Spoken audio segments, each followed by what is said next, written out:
idineklarang salita ng taon. Ito ang News on Q ni Pia Arcangel.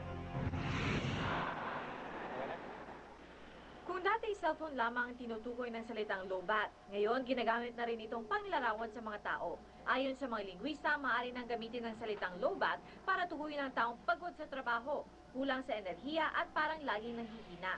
Tulad ng mga cellphone na maraming nawawalan tayo ng enerhiya, nalolobat tayo. Halimbawa kung minsan may pinuutos sa atin yung boss natin at mabilis tayo nagkamali at sinasabi natin na, Sir, lobat ako.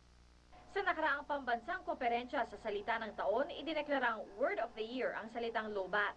Pinoy na Pinoy kasi ang salitang ito ayon kay Professor Gelson Capilos na siyang nagsumite ng paliwanag tungkol sa kahulugan ng lobat. Doon sa mga kaibigan ko Amerikano, yung tinuturuan ko rin ng Filipino language, hindi nila alam yung ibig sabihin ng lobat. So, iyon, mula roon, nahiwatigan kong tayong mga Pinoy lang yung gumagamit ng lobat. First runner-up ang salitang Botox, na hango sa mamahaling injection para matanggal ang mga linya sa noo. Pero ngayon, ginagamit na ng Filipino translation ng buttocks.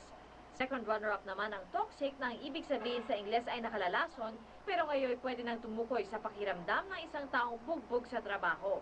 Ito na ang ikatlong taon ng conference sa salita ng taon. Noong isang taon, weteng ang napili. Canvas naman ang naging kauna-unahang salita ng taon noong 2004, panahon ng eleksyon. Sa susunod na taon, muling magpupulong ang mga lingwista para pumili ng bagong salita ng taon. Sa ngayon, may napupusuan ng mga salita ang ilan nating kababayan. Chika. Bakit?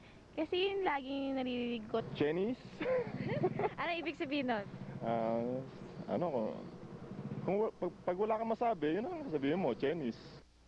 Ang Word of the Year ay posibleng isama sa susunod na edisyon ng Diksyonaryong Pilipino. PR Arcangel naghahatid ng News on Q.